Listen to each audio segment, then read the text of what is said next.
About my guest today. My guest is Victoria Moran, and I met Victoria probably maybe 12 or 15 years ago. And the way I got to know Victoria was through her writing. And one of her very first books, this may be her first book. Anyway, we'll ask her about that when she comes on in just a minute, is Creating a Charmed Life. And I believe a friend of mine gave this to me, and I started reading it, and I said to myself, I really have to find the woman behind this amazing book. This was written quite some time ago, and since it was written, Victoria has gone on to write multiple books. She is also the founder of the Main Street Vegan Academy, which she'll talk about a little bit. But more importantly, I want her to come on and tell us or give us some tips on how we can have a charmed life. Is that even possible in this day and age? So without further ado, I'm going to bring her into the studio, and we're going to say hello. So hi, Victoria. Hey, Jacqueline. Great to see you. It's good to see you too. Wow. So Victoria comes to us all the way from New York City. And I know your city is going through a major lockdown. How is everybody doing? It's hard to know how everybody is doing because my world has gotten really small and kind of sweet, in some ways when I'm not thinking about, the real horrors that a lot of people are going through just in my own world, which is an apartment in a high rise in New York City with my husband, with my dog that you might be able to see here, and a rescue pigeon. But there's anxiety and fear and tension all around. For those of us in high rises, which is how most people live, certainly in Manhattan, everything requires thought. So to take the trash or the recycling, to do laundry, which in our building, there's a laundry room on every floor, but that still means you have to go down and you have to come back and you have to touch a lot of things. And then you have to go down for the dryer and come and touch more things, and the mask and the glasses and the hand washing, and then all the surfaces. So it's really a thing, not to mention even walking this dog. And it's interesting to see how people are responding to the same kind of directives. Some people are very careful, and I can tell that some people are playing the same kind of parkour game as me. When I'm out with the dog, it's like, okay, I see you coming, and I see you are at about 16 feet. So that means I have 10 feet to work with, and I'm going to jump over here. And some people know how to play the game, and they know that they're supposed to jump over there. But other people seem completely oblivious. And whenever somebody gets close, there's a surge of anxiety, which I think is very normal because we're dealing with something unprecedented, something that we haven't experienced before.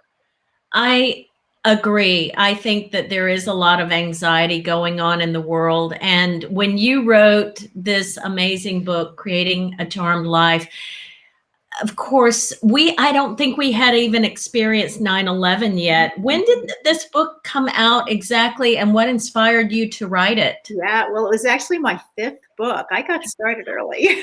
My first book was my college thesis back in 1985. That book, Creating a Charmed Life, I wrote in 1996. It came out in 1997.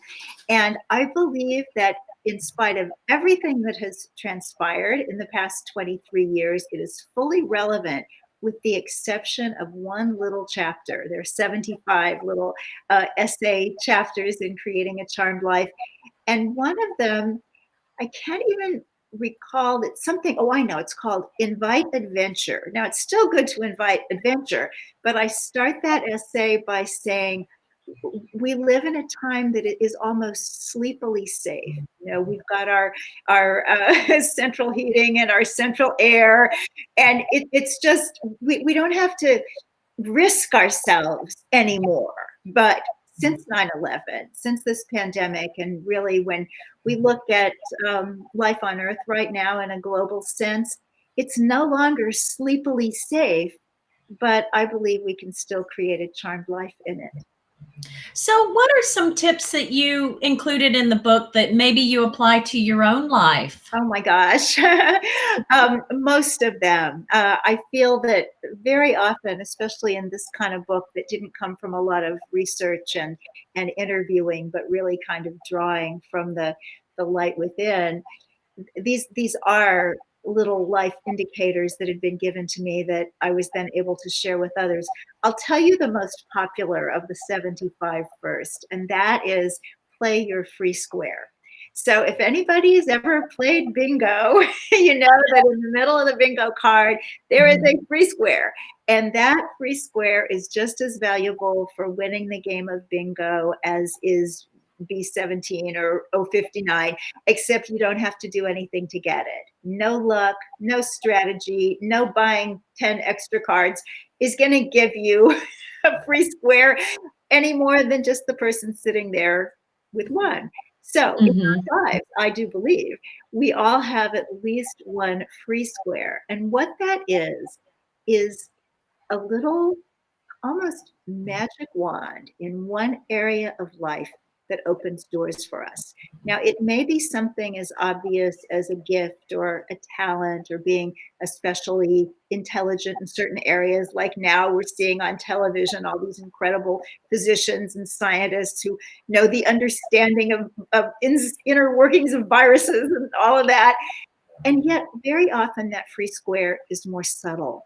So I determined that my free square is running into incredible people, and you're certainly one of those. So in my life, even as a child, I managed to run into helpful people, even famous people, when that was appropriate. And I was not living in New York City then. I was living in Kansas City, Missouri. And I crossed paths with everybody from Muhammad Ali to the Beatles, because that's my free square.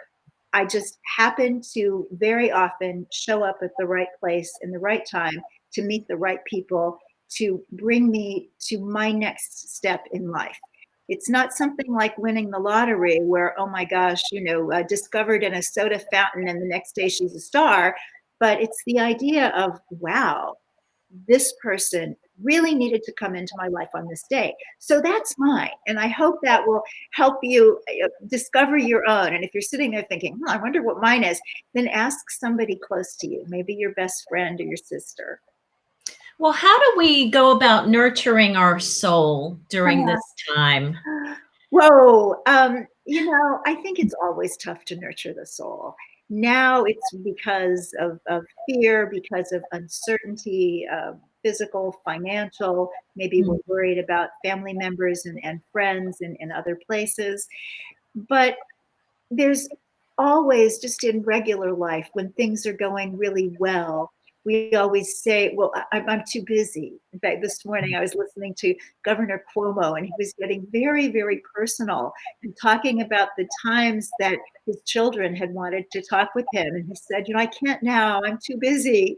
And so I think our souls sometimes feel like those kids that we're out there doing too many things and we can't really nurture our souls, our true selves. So what I would advise is first, just think about how important is this in your life.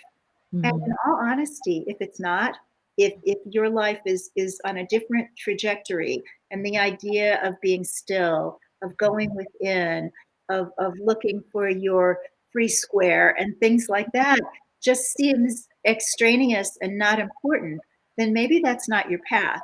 But if some of these ideas tend to light you up and you feel that you're not spending enough time in the soul realm, then sit down with a journal. This is one of my favorite tools. It's actually also one of the essays in Creating a Charmed Life.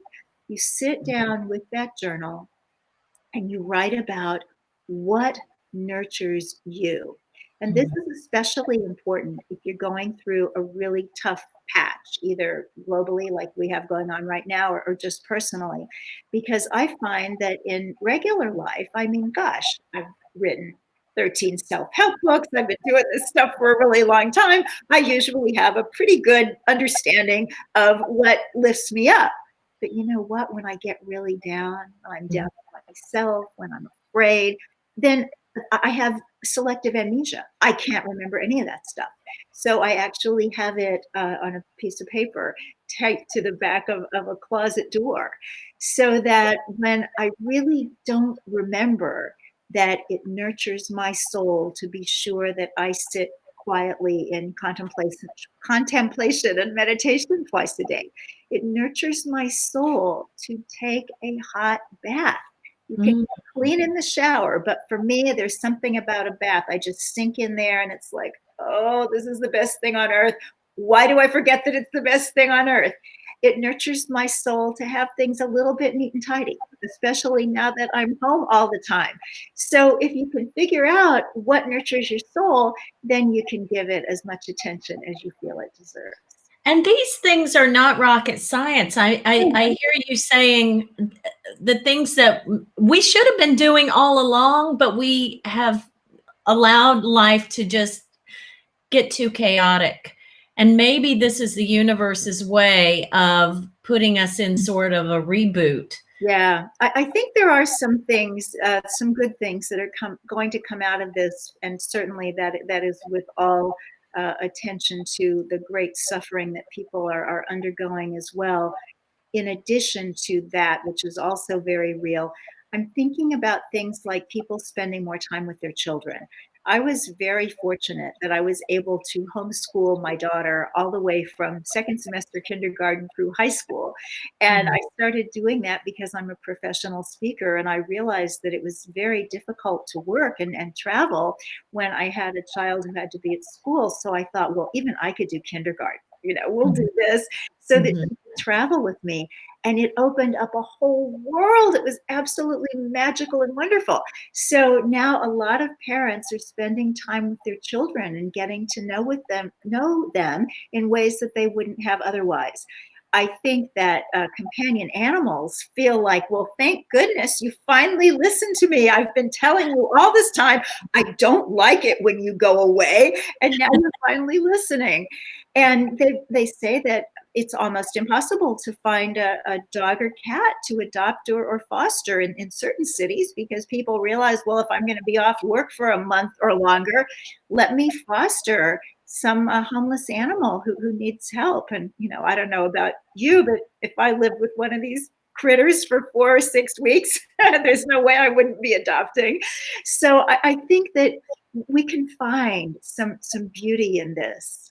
And lots of people are, and lots of people are posting that. I've noticed, let me ask you a question, Jacqueline. Okay. Do you think that posts on social media have gotten a little kinder during this time? That's certainly what I'm seeing. People seem to be fighting less and supporting more. Yes, I see that a lot on Instagram, mostly on Instagram, and Mhm. maybe because it's so visual. And I do believe that we're connecting with people more. I personally make all my phone calls when I'm on my walk in the morning. And I think to myself, who can I call today that I haven't spoken to in a very long time? And it makes me feel good. It's a great way to kick off my day. It makes the other person feel good. And when we get too busy, we tend to send texts, or we might send an email, or we don't communicate at all. But I'm using the old-fashioned telephone to stay in touch. Well, that's a Another thing wonderful. that I am doing Yes. to nurture my soul is I cook a lot. And I know um, for those viewers who aren't familiar with your work, you have created an academy, and which is phenomenal, which is one of the best, if not the best, in the entire country. And I want you to just talk about this academy. It's the Main Street Vegan Academy, correct? Yes, thank you so much. Well, I wrote a book back in 2012 called Main Street Vegan: Everything You Need to Know to Live Compassionately and Healthfully in the Real World, or something of that nature. But Main Street Vegan just spawned so much for me. A weekly podcast, a production company. We did our first film last year. Wow. Uh, a prayer for compassion, which is to introduce veganism to people who identify as religious or spiritual. And Main Street Vegan Academy trains people who are already committed vegans to be vegan lifestyle coaches and educators, and get out there and help other people explore the possibilities of this way of life and what it may have for them. And it's interesting, and I'm sure people are listening whose lives and careers are in some kind of upset or disarray right now. And Main Street Vegan Academy has always been, since its inception in 2012, an in-person program. So we talk about 5.5 magical days in New York City, and it really is magical because this town is kind of Disneyland for vegans. I know you got, Disney World down where you are, but we've got, vegan shoe store and vegan bakery and raw food markets and all these incredible places that vegans enjoy. So that's kind of part of the perks of coming here and having the academy and getting to meet the wonderful faculty close up. And yet now we're in a period where that in-person stuff is not happening. So it could be something to really worry about, or it could be a way to grow and maybe add on a Zoom component, which we're thinking about for the late July class. So I think this is a wonderful time when we're all learning to kind of be a little more flexible, either because we're doing lots of online yoga classes or just because life is making us stretch and bend a little more than most of the time. Well, I know that there's nothing better than face-to-face interaction, but it does seem like a lot more courses are going to be going online. Plus, if you do make that available online, you'll be reaching a wider audience. So I think there's a silver lining in everything if you decide to go that route. So what a kind attitude. Silver lining. Has it been easy or difficult finding good fresh food in New York during this time? It hasn't been too hard. We have been getting groceries from a delivery service. Now, it was a little tricky to get a spot because so many people are ordering in. And I think we all look at the threat of the disease and the degree to which we need to isolate and take care of ourselves in different ways. I just had the big 7-0 birthday. So it's like, what perfect timing. I have the birthday just in time to go into the at least theoretically high risk group. And bless his heart, was in an accident in February. So he was actually still in the hospital when all of this started. And part of what happened to him was a severely broken jaw that had to be reconstructed, and his jaws were actually wired shut for 30 days. So there's no question his immunity went down during that period. So we've always ordered in, and we've managed to do absolutely fine. I did mention the other day something I'm doing to kind of uplift people during this period is from my Facebook friend page. I'm doing a Facebook Live every morning at 11:30 Eastern time. I call it Enchanted April because I figure if we ever needed an Enchanted April, we need one now.